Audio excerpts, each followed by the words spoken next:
ಇದೇ ವಿಚಾರಕ್ಕೆ ಸಂಬಂಧಪಟ್ಟಂತೆ ಮತ್ತಷ್ಟು ಅಪ್ಡೇಟ್ಸ್ಗಳು ನಮ್ಮ ಎದುರಿಗೆ ಲಭ್ಯವಾಗ್ತಾ ಇದೆ. ಇವತ್ತು ಸಂಜೆ 4:50ಕ್ಕೆ ಚೆನ್ನಮ್ಮ ಅವರೇನೋ ವಿಧಿವಶರಾಗಿದ್ದಾರೆ. ಹೃದಯಾಘಾತದಿಂದ ದೇವೇಗೌಡರ ಪತ್ನಿ ಚೆನ್ನಮ್ಮ ನಿಧನರಾಗಿದ್ದಾರೆ. ಆಬ್ವಿಯಸ್ಲಿ ದ ಲಾಸ್ಟ್ ಮೂಮೆಂಟ್ ಅಲ್ಲಿ ಅದು ಕಾರ್ಡಿಯಾಕ್ ಅರೆಸ್ಟ್ ಅಂತವೇ ಅದನ್ನ ಕರೆಯಲಾಗುತ್ತೆ. ಬಟ್ ಸಂಜೆ 4 ಗಂಟೆಯವರೆಗೂ ಚಿಕಿತ್ಸೆಗೆ ಸ್ಪಂದಿಸ್ತಾ ಇದ್ದರಂತೆ ಚೆನ್ನಮ್ಮ.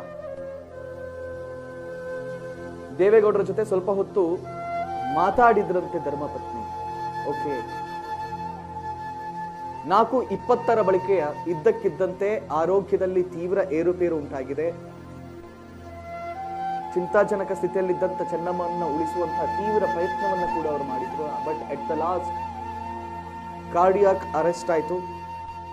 ಕಾರ್ಡಿಯಾಕ್ ಅರೆಸ್ಟ್ ಅಂತ ಹೇಳಿದ್ರೆ ಹೃದಯ ಬಡಿತ ನಿಲ್ತು ಅಂತ ಹೇಳಿ ಅಷ್ಟೇ. ಪ್ರತಿಯೊಬ್ಬ ಮನುಷ್ಯನು ಕೂಡ ಸಾಯುವಾಗ ಲಾಸ್ಟ್ ಅಲ್ಲಿ ಅದೇ ಆಗೋದು. ಅದನ್ನ ಹೃದಯಾಘಾತ ಅಂತ ಹೇಳಿ ಅದನ್ನ ಸ್ಪೆಷಲ್ ಆಗಿ ಅದನ್ನ ಹೇಳುವ ಅವಶ್ಯಕತೆ ಇಲ್ಲ ನನ್ನ ಪ್ರಕಾರ. ಉಸಿರಾಟದ ತೊಂದರೆಯಿಂದ ಆಸ್ಪತ್ರೆಗೆ ದಾಖಲಾಗಿದ್ರು ಚೆನ್ನಮ್ಮ. ಲಾಸ್ಟ್ ಮೂಮೆಂಟ್ ಅಲ್ಲಿ ಕಾರ್ಡಿಯಾಕ್ ಅರೆಸ್ಟ್ ಆಗಿ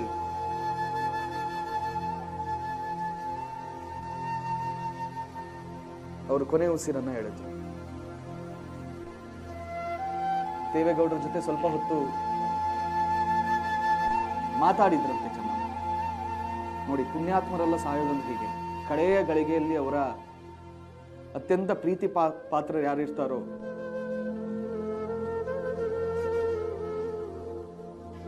ಅವರನ್ನ ಕರೆದು ಮಾತಾಡಿಸ್ತಾರೆ. ಚೆನ್ನಮ್ಮನೂ ಹಾಗೆ ತನ್ನ ಪ್ರೀತಿ ಪಾತ್ರರಾಗಿದ್ದಂತಹ ದೇವೇಗೌಡರನ್ನ ಕರೆದು ಮಾತಾಡಿಸಿದ್ರು.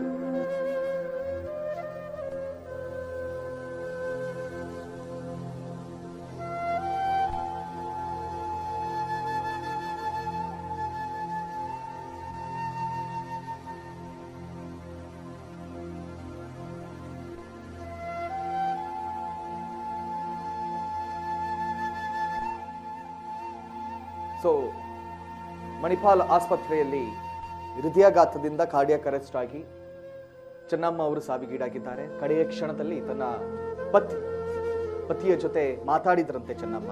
ದೇವೇಗೌಡರನ್ನ ಕರೆದು ಮಾತಾಡಿಸಿದ್ರು ಅನ್ನುವಂತಹ ಮಾಹಿತಿ ಕೂಡ ಲಭ್ಯವಾಗ್ತಾ ಇದೆ.